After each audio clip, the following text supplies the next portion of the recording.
Lesson 28, Pratyahara. Pratyahara is the fifth limb of yoga. It's a subject that is either not addressed in many courses, or the approach is very superficial. Pratyahara means detachment, and it is a very important limb, and there is a reason why it is the fifth limb of yoga, after yama, niyama, asana, and pranayama. The four of which together lay the foundation for yoga, but also leads to your condition changing. You become more sensitive because you have increasingly more energy. Energy manifests in consciousness, increased sensitivity. And when you're not used to living on higher levels of sensitivity and consciousness, it can lead to serious trouble for the yoga practitioner.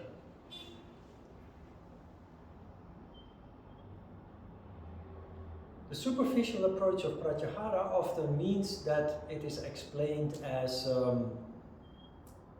do not put importance upon material wealth, on status, on ego, and that's it. That is often how Pratyahara is explained. We talked about all these issues before. Of course, there is a point there. Although material wealth in spiritual circles often is frowned upon, material wealth is important to have a foundation upon which you can base your practice. If you are in need, it is very difficult to focus on spiritual pursuit, spiritual endeavor. So, a firm material basis is important so that you have room to focus on your spiritual pursuit. So it's not only superficial, it's also interpreted in a wrong way. Pratyahara is about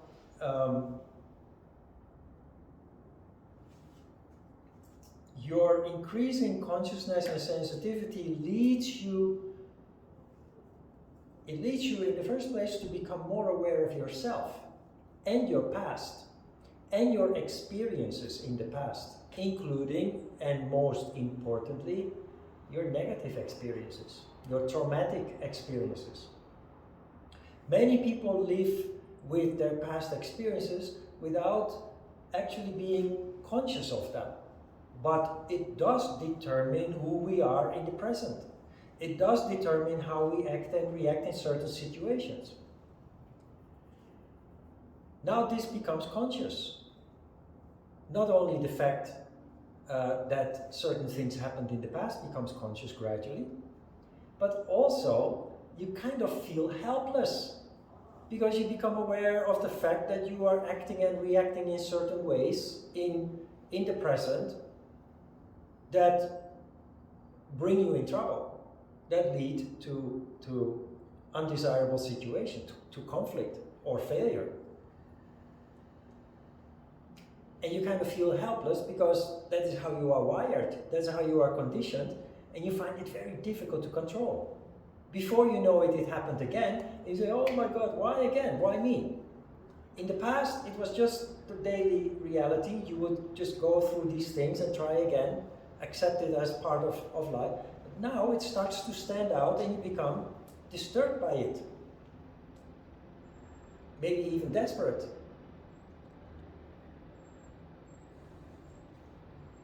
And that is where Pratyahara comes in. Pratyahara is something that you have to integrate. It has to become the new conditioning when confronted with emotions, when confronted with disturbing situations, including disturbing people. Remember, we had several sutras in chapter 1 that told us to avoid improper company, disturbing company, promiscuous company, and what have you. That's all where Pratyahara has to come in, where you say, no, I don't want any of this. I don't want to be I don't want to be disturbed by you. So you, of course, you do that with respect of the yamas and the niyamas that we have learned. We do not practice detachment from other people by insulting them or by being rude to them or in a violent way, cutting them off or banning them from our presence. So you do have to apply a certain amount of tact and diplomacy. You don't want to avoid one problem or one conflict by creating another conflict that is maybe even worse, one of your own making then in that case.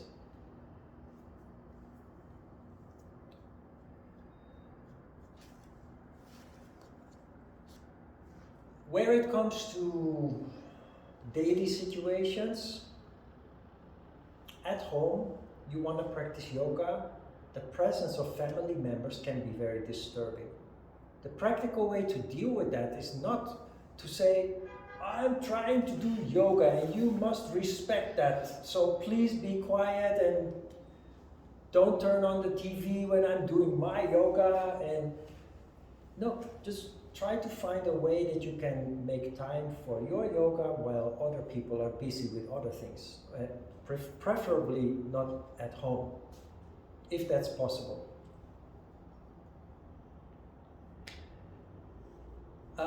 Where it comes to work, that is a long-term process. We have been,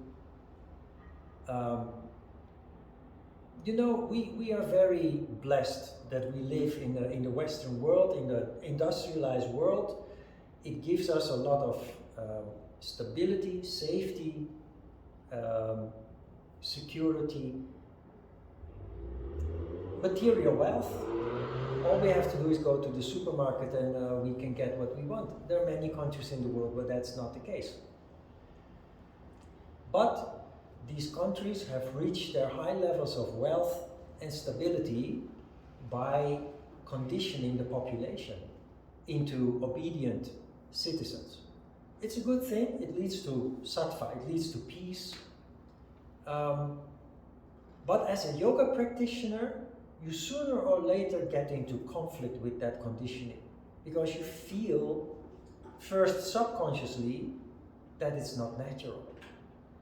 It's not natural to be so busy so many hours, dominated by the clock, determined by the clock. And you feel that whatever it is that you are trained in, educated in, is not in accordance with your heart's content. So you start losing motivation. You start looking more and more for things that are in line with your heart's content. And that's not easy to change. It takes years, if not decades, to change that. A little bit in line with the short conversation we had with Jay about circumstances that are exhausting. I think we all have to deal with such situation at work, at home, etc. That is relatively practical, and the way to deal with that is planning. Start planning for a future that is more in line with how you see it as ideal. What is more difficult is emotions. The past experiences, painful experiences, memories, traumatic experiences that for many years have determined our lives, have determined our destiny in an uncontrollable way. But we now start becoming conscious of that. And people have a tendency, because of ego, to identify with these memories, the emotion attached to the memory, the emotion attached to the trauma. And we drown. Because of ego, we attach to the emotion and we drown in that emotion.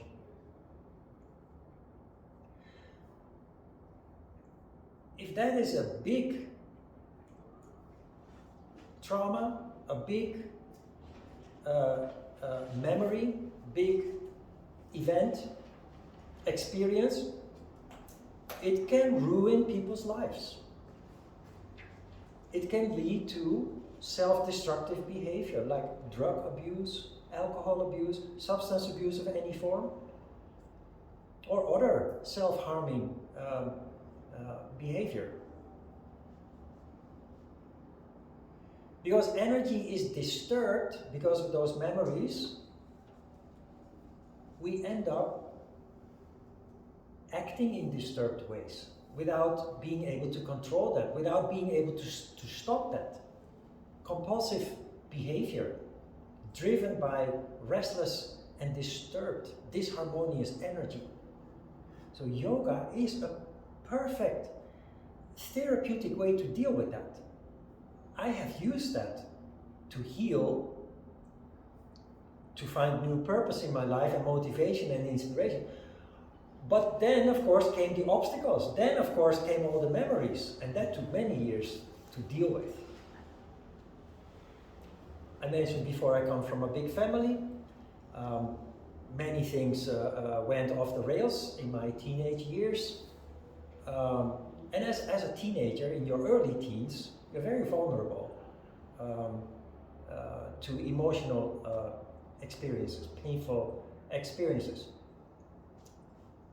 So when I started practicing yoga, that really helped me to get a handle on things and take control of the direction of my life, in contrast with my other siblings.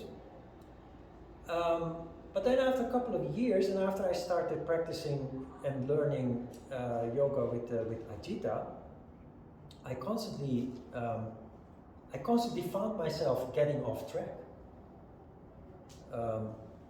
becoming distracted, falling back into old patterns of behavior,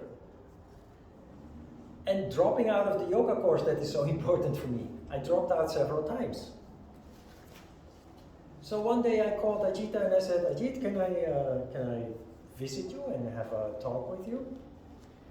And he very reluctantly said, yes, okay, can you come tomorrow at 12 o'clock or something like that? He planned it in such a way that we wouldn't have much time to talk. He planned it just before dinner, and after dinner he had to leave to go to the yoga studio to teach a class. So he asked me to come. Of course, you cannot deny that, but he had his way. Anyway, he made a very complicated problem. I thought I was dealing with a very complicated problem, very simple. I entered his home. He put me on a small two-seat IKEA sofa, and he said, so, now tell me what is bothering you. So I started to tell all my concerns about my brothers. I just knew that they were on the path of self-destruction. I knew that they would die somewhere in their early mid 40s, which actually happened. But what I realize now, what I didn't realize then, is how deep blood goes. It's not just my siblings, it's the two brothers that I grew up with. And me being the youngest of the three, always following them, and everything that I did first, I did with them.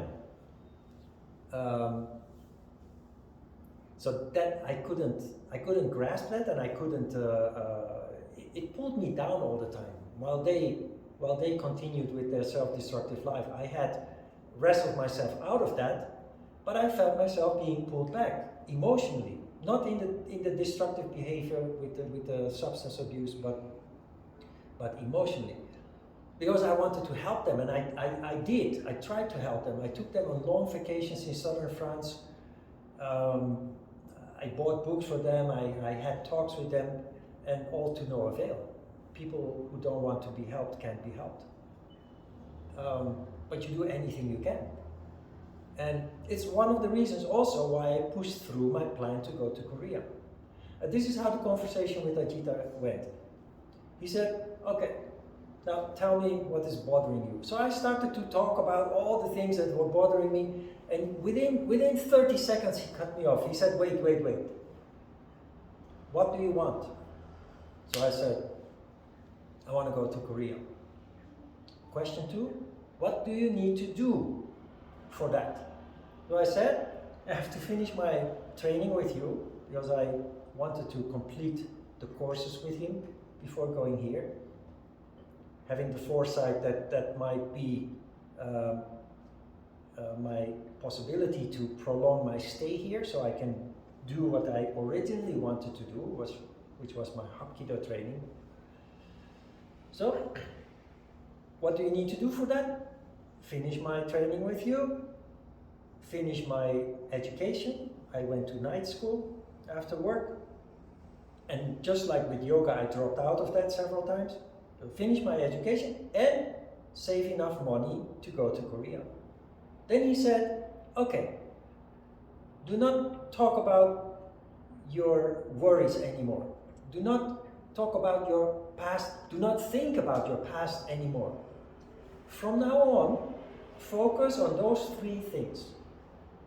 Come back to my class, go back to evening school, and keep working and putting money aside until you have the amount that you have in mind. And focus on only that. And every time when you feel you're being pulled back, just think of what you need to do to move forward. So do not go into the past anymore, just stay in the present and think about where you want to go. So refreshing. And from that moment on, everything started to go smooth. Pratyahara in a very practical way. It helped me. It didn't solve the issue that I had with my brothers, but it did help me to realize that they can't help me. And if I don't take charge, if I don't take control, if I don't detach myself from their misery, which will only increase further down the road, I will destroy myself and my future. And that helped me to from that moment on, I finished all the things that I needed to do. I packed my bag, I canceled I quit my job, and I went to Korea.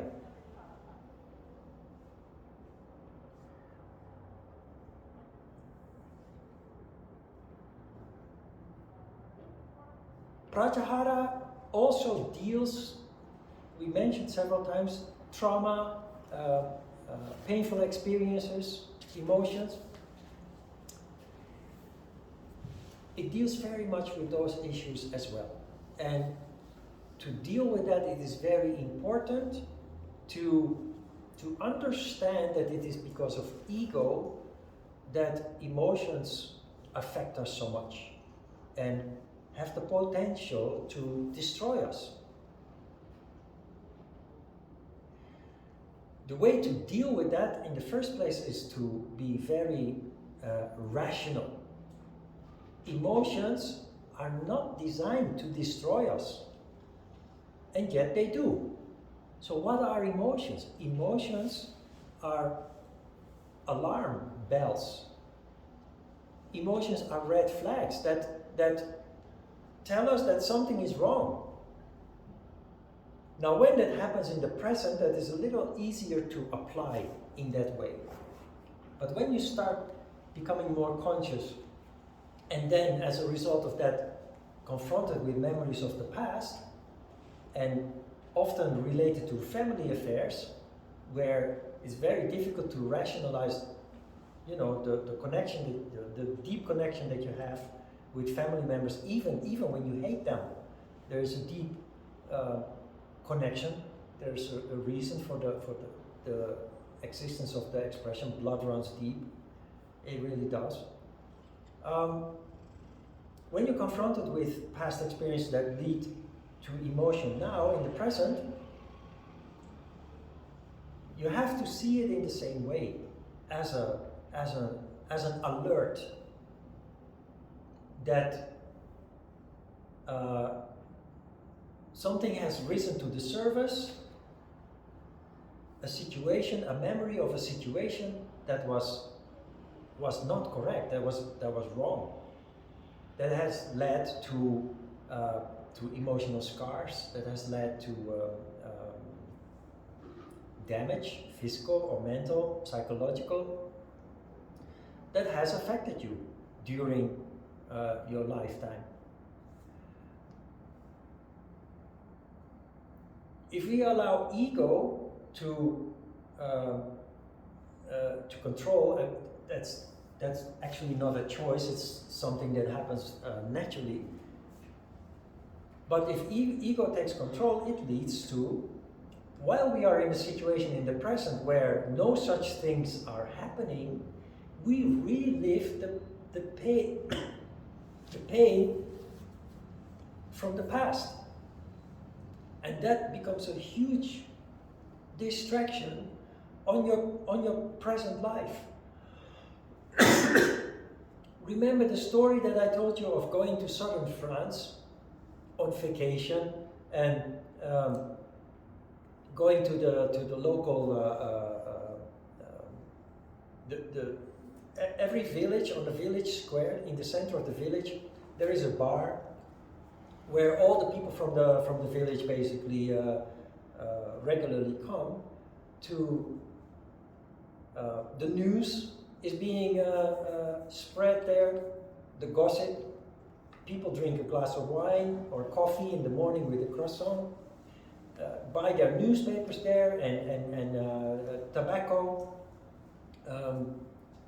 Anyway, long story short, the person that cannot let go of the experiences of World War II, and 40 years later keeps talking about the same issue, and every day that you meet him, you hear the same story again and again. They can't let go. That person's life is destroyed by an experience that happened 40 years ago. Tragic as it is, we cannot let that happen. Like my brothers allowed themselves to be destroyed, I couldn't let that happen. And the conversation with Ajita really helped me to turn that around. And ever since then, I have looked at past memories from the past, experiences, painful, traumatic experiences, in a rational way. Just trying to learn from those experiences. Trying to put pieces of the puzzle together, connect the dots, develop insight from it. That is how we practice Pratyahara with past experiences. What are you looking at? You look at guilt. You look at regret. You look at hatred. People who did wrong to you cause hatred in you in the worst case. But you're poisoning yourself from within if you carry that hatred with you. How do you deal with that? By understanding that most wrongdoing is caused by ignorance. That may be difficult to swallow because people did wrong. But you don't only apply that to people who did wrong to you. You give that same kind of forgiveness to yourself. Because those people are not the only ones who did wrong out of ignorance. We did too. I did too. I have hurt and harmed people too, out of ignorance. Out of ignorance means I wasn't aware of it. I didn't do it on purpose, but it happened. So you can feel guilty about that. Many people walk around with guilt. And it is good that you are aware of what you did, but do not allow the guilt to be just guilt, because then it will destroy you and distract you. Learn from it so that you'll never make that mistake again. That's the only reason why such emotion exists, to teach us. Emotions are alarm bells. They draw our attention to something that urgently needs attention, that we explore it honestly. Honestly means have the courage to look in the mirror and be self-critical. How do you deal with guilt? By understanding that whatever happened out of ignorance. You extend that forgiveness to yourself. You extend that forgiveness to the perpetrators of the past who harmed or hurt you. No matter how egregious, how terrible their acts were. In case of abuse, physical, sexual abuse, and so horrible. But you have to move on. What can you do? Drowning in misery is just really not an option. And it doesn't solve the problem. Revenge also, it just gives you a backpack full of karma yourself that you have to deal with later on. That will come bouncing back to you later on.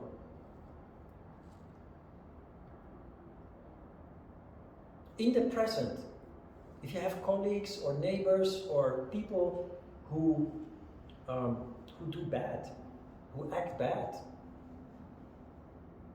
you want to retaliate, right? You want to fight, or you want to hurt them, or maybe you want to give them a flat tire on their car or something, or scratch their door with a key. People do these kind of things. Retaliate. I feel that too, you know, but I never engage in those things because I know how the law of karma works. People who behave in inappropriate way, in violent ways, they will meet their counterparts. I don't have to be that counterpart because I'm conscious and I know that whatever I do, other than accepting what is happening based on my insight that is caused by ignorance, everything that I do, I create karma myself, and I will extend, I will prolong my own suffering. I've been cleaning up all my life, and engaging in such acts would just bring me back to more suffering. So I trust that the higher powers take care of that, and they do. I've seen it happening time and time again. That means you have to control your emotions, step back, and allow time to do its work. And it's very satisfying when you just feel that you are capable of letting it go, that you are not lowering yourself to the level on which those people function, being capable without a blink of their eye to harm and hurt other people.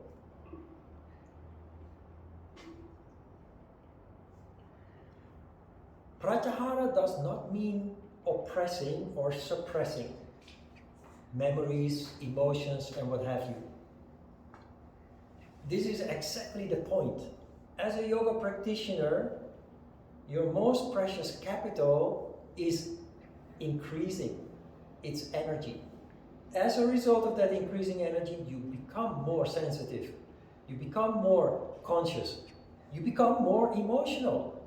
But emotion is the fuel for creativity, for insight and wisdom, for the crown chakra to function. But it can go both ways. It can become destructive or it can become very constructive. That is why we need to control. But control is not oppression or suppression, on the contrary. It is acknowledging what's going on and trying to deal with that in a reasonable, rational way, in a sensible way. We really have to learn to view emotions as an alert. It's telling us something. The first reaction is the emotion, but then you quickly take over and you say, what's going on here? Why do I feel like this? What caused it? And that is how you canalize the energy that is involved. And, very importantly, avoid harm. Harm to yourself, especially.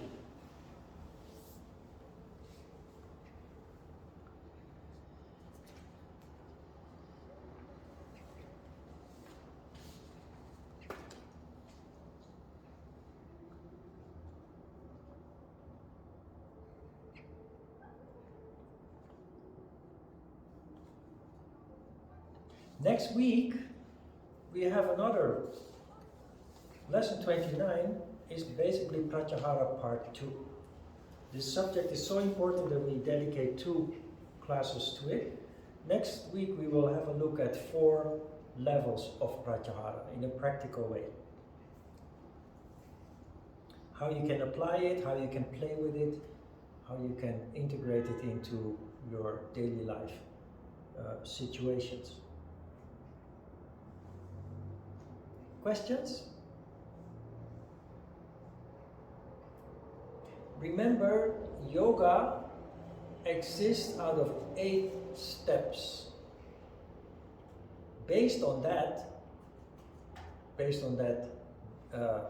fact, based on that given,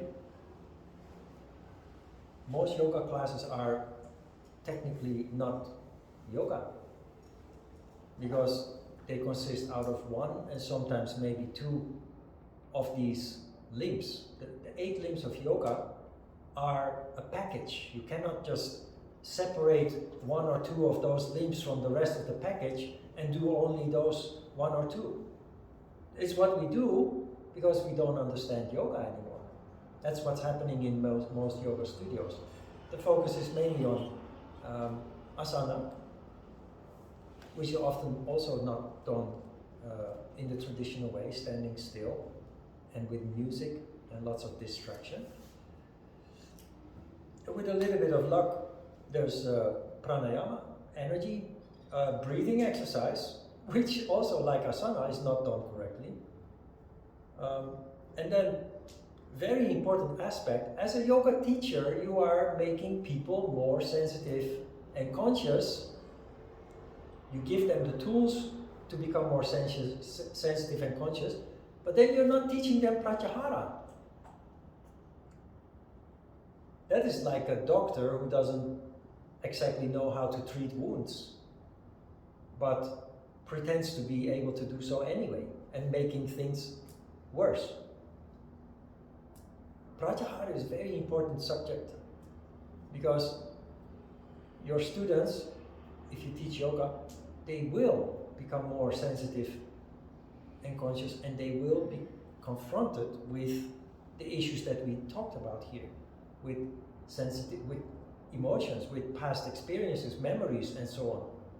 Some people more than others, obviously, but everybody will go through such a stage where you're more vulnerable because it is a new development. And Pratyahara is a practical toolkit with which you that allows you to have a handle on it, that allows you to do something constructive with it, rather than that it is harming you or distracting you from your present and future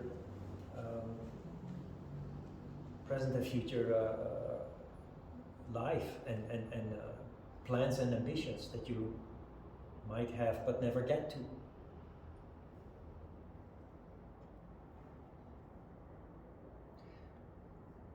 On a side note, do you have a bucket list? Bucket list is the thing that kind of sets up for frustration. Why do we make a bucket list? Because we are afraid to miss out on something. So it's fear, Muladhara Chakra. And so you make a bucket list with things that you want to do before you die, right? And then comes the anxiety. The anxiety that you will not be able to fulfill your bucket list. So,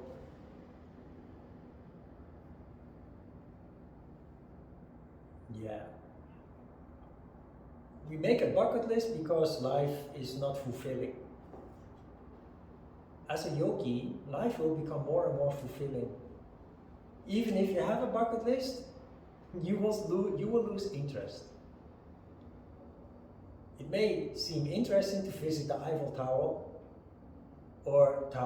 Eiffel Tower, or to go to the Himalayas, or to go deep sea diving, or to, the things that you do, that you put on a bucket list. Before yoga, you enjoy those things very much. It's an adventure, it's special, it feels good that you have done it, after you've done it. After yoga, what do you think happens? You're happy that you're home again. You recognize that? Yeah. Because those things, fantastic as they may seem to be on the surface, they just disturb you. They disturb your routine, they will disturb your stability. It's an adventure, of course. It's a wonderful thing to do, maybe, but not when you become more and more sensitive and conscious. Because it affects you, it distracts you from the things that really matter.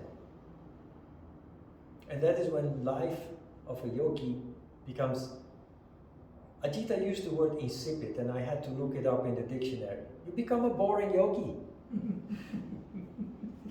And I say that with a smile because life is wonderful in that way.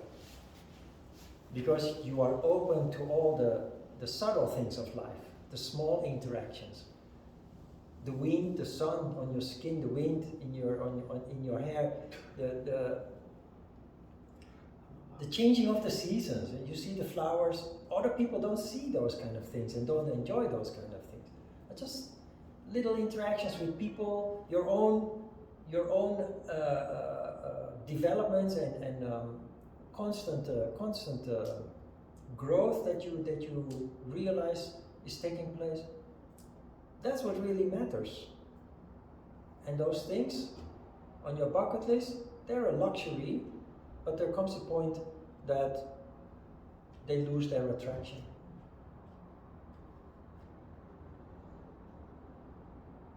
I'm telling you this because it would be, if you have a bucket list, try gradually to detach from the need to do something like that, because a bucket list, for many people, without knowing it, is a pretty big source of anxiety.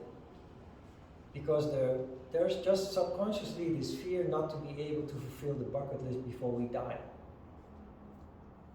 And that's a self-created misery. All right, questions about part 1 of Pratyahara? Let's have a short break.